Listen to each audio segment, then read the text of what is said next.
Mesdames et messieurs, bonjour à toutes et à tous. Bienvenue sur l'heure de la révélation avec l'apôtre Johnson Suleiman en français. Alors aujourd'hui, nous allons travailler un message très important. Et le message du jour, ce sera intitulé « La vie après le déluge ». La vie après le déluge. Alors ce message, nous allons le faire d'accord en série, en petites coupures. Donc, nous allons avoir plusieurs séries de ce message. Alors, nous vous invitons, d'accord, à rester accrochés, à rester abonnés et surtout d'activer la cloche de notification si vous êtes abonné afin de recevoir notification chaque fois que nous publions, d'accord, les contenus sur cette chaîne et surtout pour ne pas rater la suite, d'accord, dans les messages que nous travaillons pour votre bonheur et pour également édifier la foi des uns et des autres. Alors, sans plus tarder, nous allons démarrer avec l'apôtre Johnson Suleiman. Nous allons le recevoir. Le verset du jour pour soutenir ce message, ce sera Genèse chapitre 9, verset 28. Nous allons lire. Noah vécut après le déluge 350 ans. Noah vécut après le déluge 350 ans. Alors, nous allons continuer, on va lire un autre. Genèse chapitre 10, au verset 1, nous allons lire. Voici la postérité des fils de Noé, Sem, Cham et Japheth. Il leur naquit des fils également après le déluge. Alors, comme annoncé déjà au départ, le titre de notre message, c'est « La vie après le déluge », première partie. Quand vous étudiez le livre de la Genèse au chapitre 1 au chapitre 2, vous allez y voir clairement toute la documentation concernant la création. Il est dit qu'il est la lumière et la lumière fut. Dieu a séparé les ténèbres de la lumière. Il a séparé les eaux de la terre. Il a positionné le ciel et les nuages. Ensuite, il créa les animaux sur la terre. Et ensuite, la terre était couverte de végétation. Ensuite, Dieu créa Adam et Ève et les a déposés sur la terre et leur a permis de produire également. C'est-à-dire qu'ils ont eu des enfants. Et ses fils Abel et Caïn qui ont fait des offrandes à l'Éternel. Il faut souligner au passage que quand Dieu a réclamé ou quand Dieu a instruit Abel et Caïn de lui offrir des sacrifices. Ce n'était pas pour lui. Ce n'était pas pour lui plaire, mais c'était plutôt pour que la loi de semer et de récolter puisse être activée. Chaque fois qu'il y a une opportunité d'offrir à Dieu, ce n'est pas parce que Dieu en manque. Ce n'est pas parce que Dieu manque de cela. Mais c'est plutôt pour activer la loi de semer et de récolter. Rappelez-vous que Dieu ne manque de rien. Le bétail de la terre appartient à l'Éternel. Et pourtant, l'Éternel ne les mange pas. Donc, Dieu possède toutes choses. Alors, chaque fois qu'il y a l'opportunité d'offrir quelque chose à Dieu, ou de répondre ou d'obéir à une action prophétique ou à une instruction prophétique, c'est pour pouvoir en fait activer, d'accord, la loi qui soutient cette action. Si tu es trop grand, si tu te vois trop grand pour être sauvé, c'est que tu es trop grand pour te repentir. Alors quand on dit Jésus vient dans ma vie, Jésus je te donne ma vie, ce n'est pas parce que Dieu est à la recherche d'enfants, mais c'est plutôt parce que nous avons plutôt besoin d'un père. Alors tout acte d'obéissance en réalité ne profite pas à Dieu, mais c'est plutôt pour simplement activer les alliances de Dieu. Et donc il y avait tout cela sur la terre et la Bible nous fait comprendre que Abel a offert alors que Caïn a apporté. De cette phrase seule, on sait déjà d'où vient le problème. La Bible dit que Caïn apporta alors que Abel a offert. Donc en réalité, l'acte de Caïn était beaucoup plus par rapport à ce qu'il engageait ou ce qui lui arrangeait. Alors que l'acte de Abel était beaucoup plus pour quelqu'un qui s'engageait, quelqu'un qui démontrait un dévouement, quelqu'un qui démontrait véritablement un cœur de sacrifice et dévoué, d'accord, à le faire, dévoué à y mettre ce qu'il faut. Il y a des gens qui vont, d'accord, à l'église de façon nonchalante, c'est-à-dire que Ils ne veulent s'engager en rien du tout. Ils ne veulent prendre aucun engagement. Ils ne veulent faire aucun dévouement, aucune responsabilité. Ils ne veulent prendre. Alors que pendant ce temps, dans le même temps, eh bien, il y a d'autres, d'accord, qui viennent avec une mentalité de participer à l'évolution, d'accord, de la maison de Dieu ou à l'évolution de l'œuvre. Donc, Caïn apporta, mais Abel a sacrifié. Alors, quand on continue la lecture, alors on se rend compte, on voit là où Caïn a tué son frère Abel. Alors, imaginez un peu que Caïn n'ait pas été en mesure de sacrifier ce qu'il faut pour faire des sacrifices conséquents, d'accord, et objectifs à Dieu. Et pourtant, il a eu de l'énergie, la force qu'il fallait pour tuer son frère. C'est pour donc dire en fait qu'en réalité, les personnes qui n'aiment pas s'engager ou qui ne veulent pas prendre des responsabilités dans l'œuvre de Dieu ou dans la maison de Dieu, des personnes qui ne veulent pas faire des sacrifices, qui ne veulent pas offrir, ce n'est pas parce qu'en réalité elles ne le peuvent pas, ou ce n'est pas parce que forcément elles n'en ont pas les moyens, mais c'est généralement parce que la plupart sont beaucoup trop fiers d'elles. D'accord? La raison pour laquelle il ne faut pas trouver des excuses pour les gens qui refusent de travailler ou qui refusent de s'engager ou de prendre des responsabilités dans les œuvres de Dieu, dans les œuvres du royaume. Parce qu'en réalité, eh bien, aller au ciel, ou c'est-à-dire que aller au paradis, c'est un choix. Et aller en enfer, c'est également un choix. Donc, l'homme décide volontairement s'il veut aller au paradis ou s'il veut aller en enfer. Malheureusement, on ne peut pas conseiller, d'accord, quelqu'un qui a décidé, d'accord, ou quelqu'un qui est déterminé à aller en enfer. Vous ne pouvez pas le conseiller, vous ne pouvez pas le reprendre.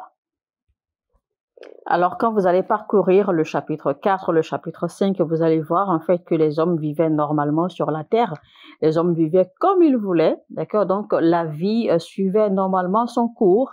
Mais un jour, alors, les péchés, les iniquités des hommes sont montés aux oreilles ou au cœur de Dieu. Alors, rappelez-vous, c'était si grave qu'il a fallu que Dieu détruise le monde entier, ce qu'il a créé lui-même.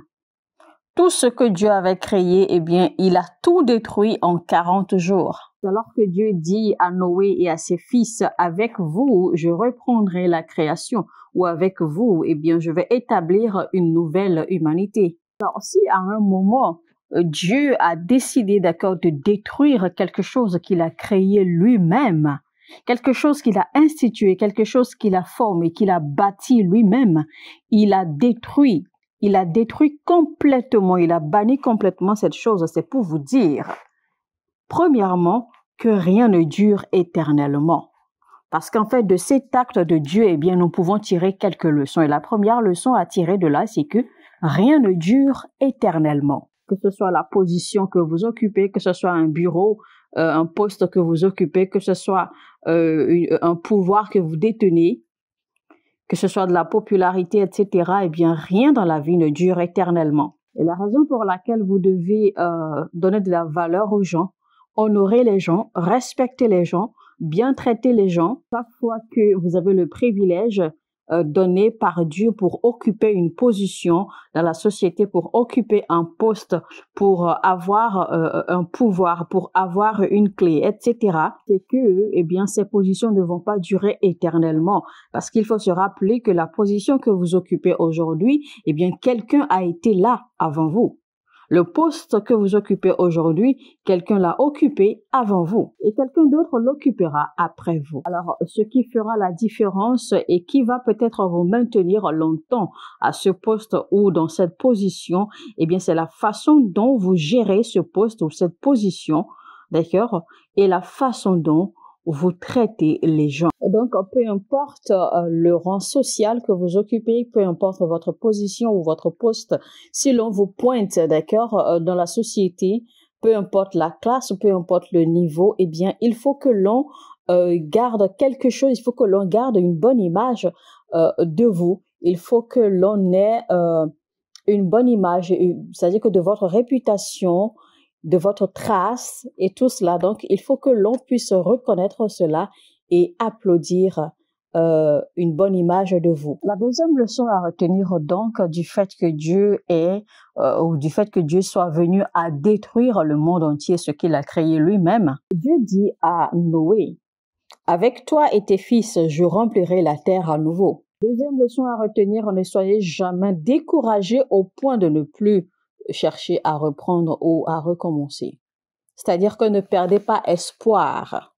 Ayez toujours la force de reprendre à zéro, de tout recommencer. Peut-être que tu as perdu une affaire, peut-être que tu as perdu une relation ou peut-être que tu as perdu un mariage. Peu importe ce qui s'est gâté dans ta vie, eh bien, ne sois jamais découragé au point de ne plus vouloir reprendre ou au point de ne plus vouloir recommencer. C'est-à-dire, ou en d'autres termes, au point de ne plus vouloir tenter encore. Peu importe ce que tu as perdu, eh bien, sois toujours prêt à recommencer. Ne soyez pas trop attaché et trop accroché à votre passé. Parce que votre passé, c'est votre histoire. Et même si votre présent semble être un mystère, eh bien, votre futur est votre destin. Car on ne peut plus rattraper le passé. Si tu as échoué auparavant, eh bien, oublie cela et va de l'avant. La Bible dit que les chemins du juste sont comme un sentier brillant qui brille de plus en plus jusqu'à atteindre un jour parfait. Et donc, il faut savoir qu'il y a quelque chose devant vous. Vous avez un futur brillant et plus grand devant. Ne soyez donc pas victime de votre passé. Ne soyez pas victime de vos échecs et de vos pertes. C'est pour cela que j'aime particulièrement ce que le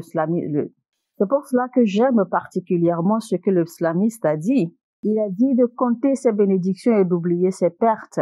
Dans tout ce que Dieu a fait de bien dans votre vie, eh bien, il faut toujours avoir l'habitude de les compter et en être reconnaissant. Et je dis cela parce qu'il y a des gens, il y a certaines personnes qui se morfondent sur leur passé, qui se morfondent sur leurs pertes, sur leurs échecs, au point où ils ont du mal à avoir une autre vie. Ils ont du mal à commencer quelque chose de nouveau. Ils ont du mal à se lancer à nouveau. Ils ont du mal à se donner une nouvelle chance. Alors même si tu as perdu quelque chose, Dieu merci que tu n'as pas encore tout perdu. Alors voici la troisième leçon à retenir des cœurs de cet acte de Dieu. Alors après le déluge, c'est-à-dire qu'après la destruction de la terre, Dieu n'avait que Noé et ses fils. Et donc après cela maintenant, eh bien la terre a commencé à se peupler. C'est là qu'on a eu Abraham, on a eu Moïse, ensuite on a eu Daniel, on a eu le prophète Élie, on a eu Pierre, on a eu Jésus, on a eu Jacques, on a eu Pierre, on a eu les autres, les apôtres, etc., etc. Alors, c'est pour vous dire clairement, en fait, que là où vous allez, c'est-à-dire que votre futur est meilleur que votre passé. Là où vous allez, d'accord, est mieux que là où vous avez quitté. Ne soyez pas déçus de vos échecs, ne soyez pas déçus de vos expériences, ne soyez pas déçus, d'accord, ou manipulés par vos propres pensées ou vos émotions. Que vos attentes, que vos espoirs soient plus grands et plus solides que votre passé ou que vos expériences. Alors, enfant de Dieu, peu importe d'où tu viens, Jérémie 29, 11. Je connais les pensées que j'ai pour toi, car je connais les projets que j'ai formés sur vous, dit l'Éternel. Ce sont les projets de paix et non de malheur, afin de vous donner un avenir et de l'espérance.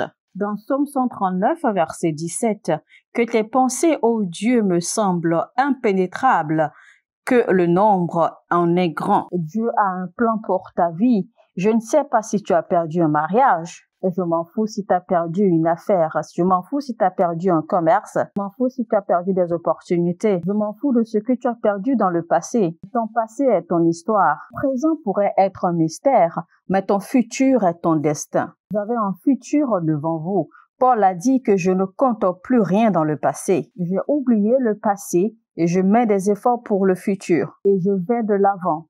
Il y a un futur devant toi.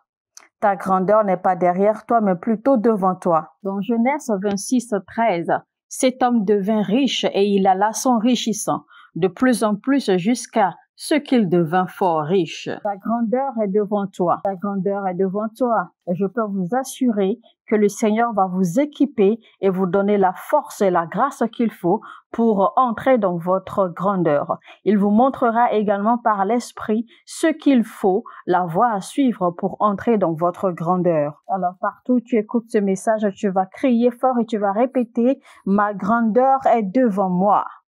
Alléluia. Alléluia, mesdames et messieurs. Donc, on va s'arrêter là, d'accord, pour la première partie de notre message intitulé La vie après le déluge avec l'apôtre Johnson Suleiman. Comme je l'avais déjà annoncé, ce message sera une série. Donc, la première partie, je vous retrouve demain pour la deuxième partie. Alors, restez câblés, restez connectés. N'oubliez surtout pas d'activer la cloche de notification si vous êtes déjà abonné. Si vous n'êtes pas encore abonné, abonnez-vous rapidement et activez la cloche de notification afin de ne rater aucun message et surtout afin de recevoir notification pour la suite de ce message pour que vous puissiez comprendre et en recevoir l'impact, la grâce, toute la grâce et les révélations d'accord qui sont contenues dans ce titre. Sur ce, je vous dis que Dieu vous bénisse énormément. Shalom, shalom chez vous. Mon heure a sonné et votre heure a sonné et à très très bientôt.